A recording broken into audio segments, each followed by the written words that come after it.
عاشورہ جس کا آج پہلا روزہ ہے، اللہ تعالی کا کرم اور اس کا فضل شامل حال رہا تو یہ بھی مکمل ہوگا۔ رمضان المبارک کا پاک مہینہ ہے، برگزیدہ مہینہ ہے، بڑی حرمت والا یہ مہینہ ہے، حرمت بامانہ احترام کرنے والا یہ مہینہ ہے۔ قرآن مقدس میں اس کی بزرگی کے حوالے سے اللہ نے فرمایا، یا ایھا الذین آمنوا کتب علیکم الصیام، ایمان والو تم پر ماہ رمضان کا روزہ فرض کیا گیا ہے، کما کتب علی الذین من قبلکم، جیسا کہ تم سے پہلے والی امتوں پر فرض کیا گیا، لعلکم تتقون، تاکہ تمہیں تقوی حاصل ہو، شاید کہ تم پرہیزگار بن سکو۔ احادیث نبویہ صلی اللہ علیہ وسلم میں بھی اس کے حوالے سے کافی وضاحت ملتی ہے کہ اللہ تعالیٰ نے ماہ رمضان کا روزے کا جو انتخاب کیا اور مومنین کو عطا فرمایا، اس کا پس منظر کیا ہے۔ گزشتہ جمعہ میں نے ایک حدیث شریف پیش کی تھی، آج تھوڑی دیر تمہیدی کلمات کے ساتھ چند حدیثیں میں پیش کرنے کی کوشش کروں گا۔ اس سے پیشتر آئیے ہم اور آپ مل کر اپنی تمام تر عشق اور محبت کی توانائیوں کو سمیٹ کر گنبد خضرا کے جانب لو لگا کر کے عاشقانہ محبتانہ والہانہ انداز میں درود پاک کا نذرانہ پیش کریں اور پڑھیں، اللہم صلی علی سیدنا و نبینا مولانا محمد بارک وسلم، صلاۃ و سلام علیک یا رسول اللہ صلی اللہ تعالی علیہ وسلم۔ آپ غور فرمائیں کہ اللہ تعالیٰ نے ماہ رمضان کا روزہ فرض کیا، مومنین پر فرض کیا۔ ماہ رمضان کا روزہ کیوں فرض کیا گیا، کس لیے فرض کیا گیا، اس کے پیچھے کی وجہ کیا ہے؟ آپ دیکھیں، اسلام ایک بڑا ہی وسیع ترین مذہب ہے اور اس کے ماننے والوں کو اللہ تعالیٰ نے کافی وسعت اور کافی بڑا ظرف عطا کیا ہے۔ اسلام یہ نہیں چاہتا کہ اس کے جتنے متبعین ہیں، اس کے تباہ کرنے والے ہیں، اس کی پیروی کرنے والے ہیں، وہ نظر انداز کیے جائیں، انہیں محروم رکھا جائے، انہیں بیگانہ چھوڑ دیا جائے، بلکہ اسلام نے یہ نظام دیا، یہ دستور دیا، تمام مسلمانوں کو ایک مہینے کا روزہ اس لیے دیا گیا کہ تم ایک مہینہ مسلسل روزہ رکھو۔ روزہ رکھو گے تو ایک تو یہ کہ اللہ کی عبادت ہے ہی، اس میں کوئی شک نہیں کہ روزے کا بدلہ اللہ ہی ہے یا اللہ عطا کرے گا، دونوں طرح کی روایتیں ملتی ہیں، لیکن اللہ نے روزے کو فرض اس لیے کیا تاکہ تمہیں پتہ یہ چلے کہ جو غریب ہیں، جو مساکین ہیں، جو غربا ہیں، ان کی بھوکوں کا حال کیا ہوتا ہے، جن کی بھوک اضطراری بھوک ہے، دائمی طور پر انہیں بھوکا رہنا پڑتا ہے، کئی دن مسلسل وہ بھوک سے ہمکنار ہوتے ہیں، پیاس کا ایک پانی پینے کا ایک قطرہ انہیں میسر نہیں ہوتا، لیکن پھر بھی وہ بھوک اور پیاس کو برداشت کرتے رہتے ہیں۔ اسلام نے اسی لیے اپنے فالوروں پر اس روزے کو فرض کیا، قدرت نے اسی لیے روزے کو فرض کیا تاکہ مومن جو ہے وہ غربا کی پیاس کا احساس کر سکیں، ان کی بھوک کا احساس کر سکیں، ان کی جو ہے کم نصیبی یا یوں کہا جائے کہ ان کے مساکینی کو اور اپنی فراخی کو پر احساس کریں کہ غریب کی بھوک کا حال کیا ہوتا ہے، مساکینوں کی بھوک کا حال کیا ہوتا ہے، یتیموں کی بھوک کا حال کیا ہوتا ہے۔ ان کی بھوک اضطراری ہے اور ہماری بھوک اختیاری ہے۔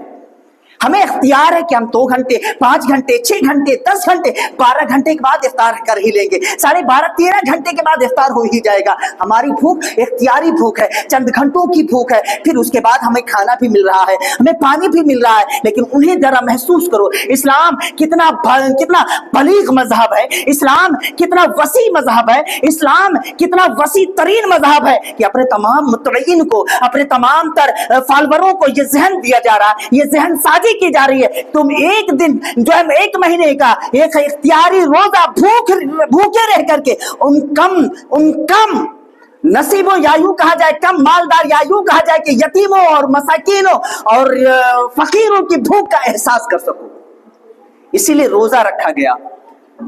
یہ فطرت ہے روزے کا، یہ فطرت اسلام ہے۔ इबादत अपनी जगह पे है, और इबादत के हवाले से बानिए इस्लाम सल्लल्लाहु तआला अलैहि वसल्लम ने काफी तालीम फरमाई है। खुदाए वादू कदीर जब्बार ने फरमाया लअल्लकुम तत्तकून, ताकि तुम्हें इसके जरिए से तकवा हासिल हो।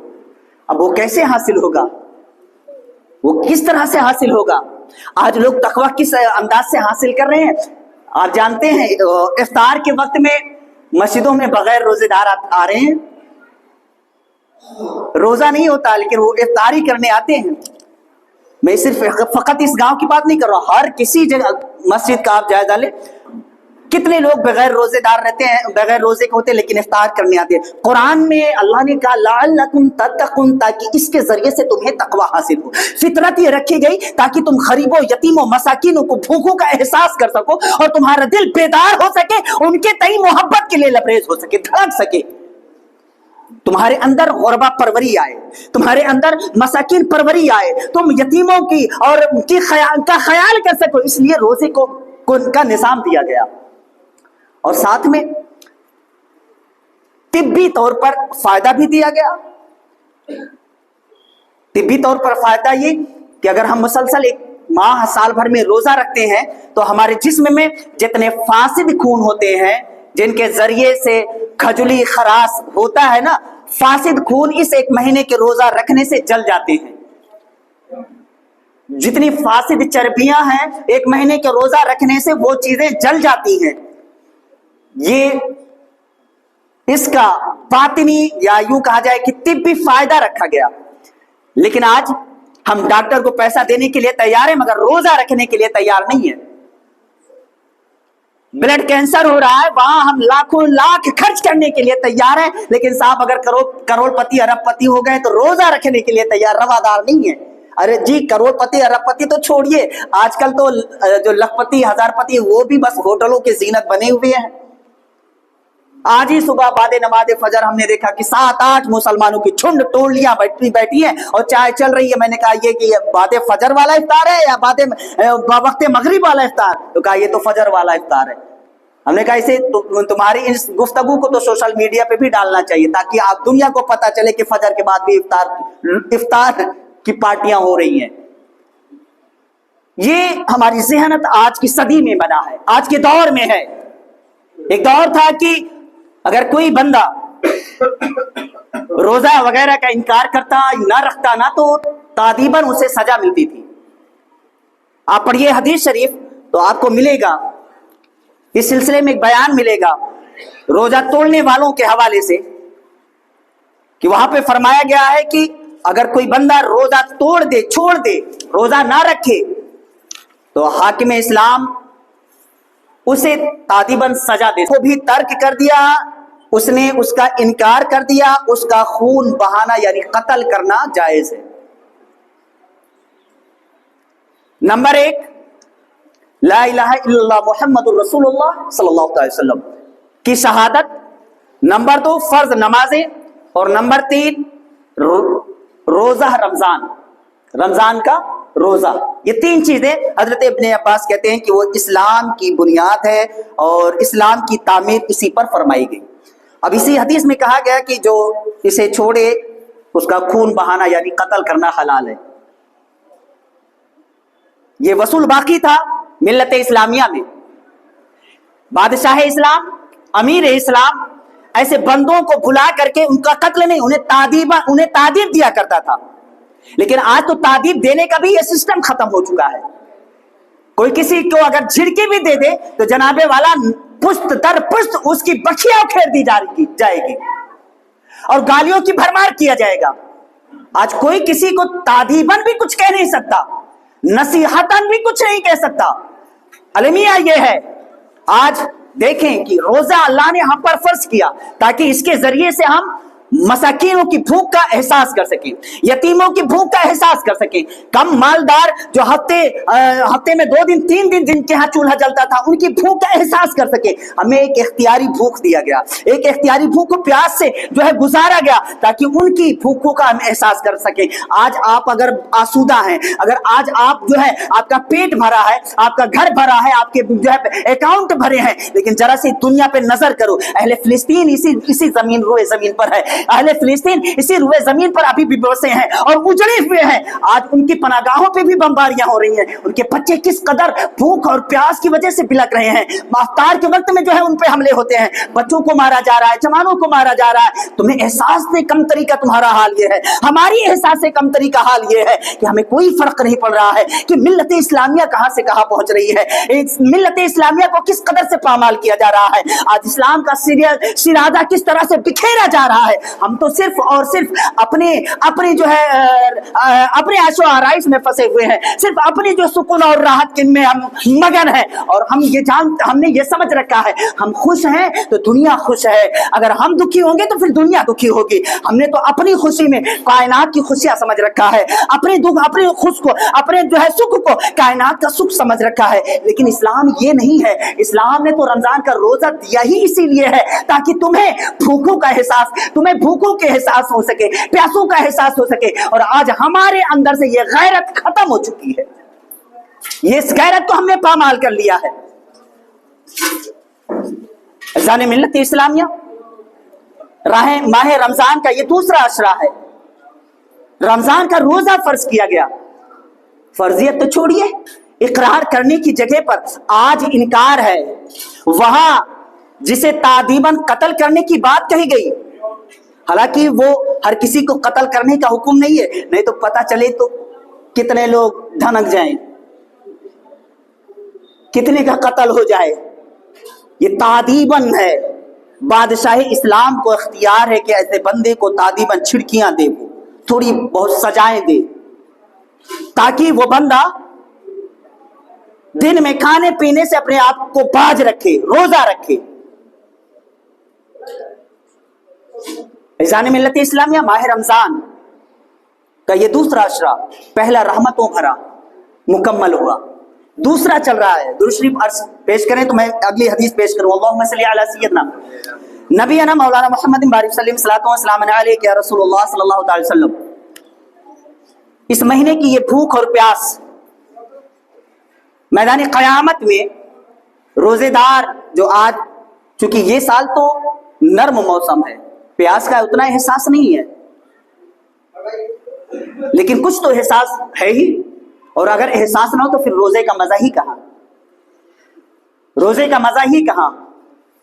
आप जानते हैं ये जो भी आपकी प्यास है ना, मैदान क़यामत में जब आपको हुक्म होगा जन्नत में जाने का, सारे अव्वलीन व आखिरीन जमा होंगे, रोजेदार के लिए एक स्पेशल दरवाजा खोला जाएगा, स्पेशल दरवाजा, जैसे बाबे रैयान, उसे स्पेशल दरवाजे से गुजारा जाएगा। ये हर किसी के लिए नहीं होगा। आप वीआईपी गेट सुना ही होगा, वीआईपी गेट, वीआईपी पास। ये अजमेर शरीफ जाइए ना, अजमेर शरीफ, अगर आप खादिम को ना पकड़े ना तो आप वीआईपी गेट से अंदर जियारत के लिए नहीं जा सकते, आम गेट से आएंगे, आम लाइन में आएंगे। और कुछ खादिम को पकड़ लें, उन्हें कुछ नजरो नियाज पेश कर देना तो आप वीआईपी गेट से बगैर मशक्कत के आप कदम बोसी कर सकते। वीआईपी गेट इतनी खुसूसियत का हामिल होता है, उधर धक्के नहीं खाने पड़ते। अल्लाह ताला कयामत में एक वीआईपी गेट खोलेगा जिसका नाम रैयान है। जन्नत के 8 दरवाजे हैं, 8 गेट है, एक का नाम रैयान है। और ये सिर्फ रोजादारों के लिए खोला जाएगा और हुक्म होगा जो रोजादार थे इस गेट से गुजर जाए और जन्नत में दाखिल हो जाए। और तमाम जब रोजादार उस गेट से गुजर फरमा जाएंगे तो उस गेट को ताला बंद कर दिया जाएगा। यानी वो जो जन्नती होंगे ना, और किसी आमाल की वजह से और कोई कार्य खैर बजा लाने की वजह से जन्नत उन्हें मिलेगी, उन्हें भी इख्तियार नहीं होगा उस गेट से वो जाए। इतना वो वीआईपी गेट है, इतना खास गेट है, इतना अहम गेट है कि दरवाजा है जिससे सिर्फ बाबे रैयान से सिर्फ साइम गुजारा जाएगा, सिर्फ रोजादार गुजारा जाएगा। और हमने इसे इतना हल्के में रखा है, इतना हल्के में रखा है। वीआईपी तो आज के दौर में हर कोई बनना चाहता है। वीआईपी गेस्ट कौन नहीं बनना चाहता? हम नहीं चाहते, आप नहीं चाहते। एसडीएम बुला लें, डीएम बुला लें, कोई और बड़ा ओहदेदार बुला ले, तो आप बड़े फख्र से कहेंगे आज मैं उनका खुसूसी मेहमान हूं। और फिर उस इंतजाम करने वाले ने अवामुन नास को भी बुलाया हो, लेकिन आपके लिए एक अलग से दरवाजा बना रखा हो, तो आपका तो सीना वहां पर फूले नहीं समाएगा। मुड़ मुड़ के तमाम मजमे की तरफ आप देखोगे कि देखो डीएम ने हमारे लिए अलग से इस्तकबाल का इंतजाम किया है, कलेक्टर साहब ने हमारे लिए अलग से इस्तकबाल का इंतजाम किया है। जरा सोचो, उन घड़ियों का तस्वुर करो जब अव्वलीन और आखिरीन जमा होंगे और रोजेदार के लिए एक अलग से वीआईपी गेट खोला जाएगा और कहा जाएगा ऐ साइनो इधर से तुम्हारा गुजर होना है। क्या मंजर होगा उस समय। कौन नहीं, आज हम वीआईपी मेहमान तो बनने की ख्वाहिश रखते हैं, एक ऐसे बंदे की जिसके इख्तियार महदूद है, जिसके इख्तियार महदूद है, जिसकी कुदरतें महदूद है, उस लामहदूद कुदरत वाले की कुदरत को मानने के लिए आज तैयार नहीं है। वो जिसने देने का वादा कर रखा है और कहा कि मैं ऐसे बंदों को बाबे रैयान से गुजारूंगा। अजीज साथियों, मोहतरम अहिबा, ये माहिर रमजानुल मुबारक का दूसरा अशरा मग़फ़िरत रहमत का गुजरा, ये मग़फ़िरत का चल रहा है। अगर अकल बेदार हो, इंसान दो तरह के बालिग होते हैं, एक तो जिस्मानी बुलूगत हासिल करते हैं और दूसरी अकली बुलूगत हासिल करते हैं। यकीनन अगर अल्लाह रसूल ने आपको अक्ले मुसल्लमा अता किया है तो इस माह की कदर करें। बड़ा अहम है, ये बड़ी बरकत वाला है, ये जिस्मानी फायदा भी देता है, ईमान को मजबूत भी करता है, अल्लाह की बारगाह में मंजिल दिलाता है, कयामत में ये सिफारिश करेगा हमारा। ये अजीम तर महीना है। इस महीने में गुरबा परवरी का खास इंतजाम है। इस महीने में दीन पर सख्ती से अमल किया जाता है, अपनी इस्लाह की जाती है, अपने नफ्स की इस्लाह की जाती है, अपने ख्यालात की इस्लाह की जाती है। इस महीने का एहतराम यकीनन वो ये कहा जाए तो मुबारक नहीं कि रब की बारगाह में आपको मेराज दिला देता है। इसमें तराबी का एहतमाम है, तिलावती कुरान का एहतमाम है। अगर इस्लाम की जरा से वुसअत देखें, इस्लाम ने ये तालीम दिया, पढ़ना नहीं आता तो सुनने वाला बन जाओ। सुनोगे तो जितना पढ़ने वाले को सवाब है उतना सुनने वाले को भी सवाब दिया गया। और इसकी भी अगर इसकी भी लियाकत और सलाहियत नहीं, सुनने के भी काबिल नहीं हो, तो इसे कुरान को छूने वाला ही बन जाओ। इसे छुओगे, मस करोगे तो भी तुम्हें सवाब मिलेगा। और ज्यादा उसात और क्या चाहिए। ये दीन इस्लाम है। आप इससे पहले वाले मज़ाहिब पर नजर सानी करें, उमम पर नजर सानी करें, उन पर जितनी सख्तियां थी, जितनी उनके लिए मुश्किलें थी, आज हमारे लिए बड़ी आसानियां हैं। अगर वो मुश्किलें होती तो शायद हम रोजा न रख पाते, शायद हम अपने दीन पे अमल न कर पाते। आज इतनी आसानियां होने के बाद भी हम कितने बड़े रोजाखोर बन करके गलियों में घूम रहे हैं, सड़कों पे घूम रहे हैं, शाहराहों पे हम बैठे हैं, होटलों की जीनत बने बैठे हैं, महफिलें हमसे रौनक हैं, ये और मस्जिदें वीरान पड़ी हुई हैं। अगर मस्जिद में कुछ जवान आ भी जाते हैं तो पीछे किस तरह से किलकारियां हो रही हैं, किस तरह से इफ्तार के वक्त में मस्जिदों को पामाल किया जाता है, बेहुरमतियां रहती हैं। ये तालीमात ना हम हासिल कर रहे हैं, ना सिखाते हैं और ना सीखने सिखाने की हमारे अंदर कोई क्षमता बाकी है। हम पस्ती दर पस्ती की तरफ जा रहे हैं। हमारे अंदर बुलंदी जो होनी चाहिए थी वो बुलंदियां नहीं है। हमारे ख्याल जो बालिग होने चाहिए थे, हम बुलूगत से गिरते चले जा रहे हैं। हमारा ज़र्फ जो वसी होना चाहिए था, वो ज़र्फ हमारा कम ज़र्फ होता जा रहा है। अल्लाह ताला हमें और आप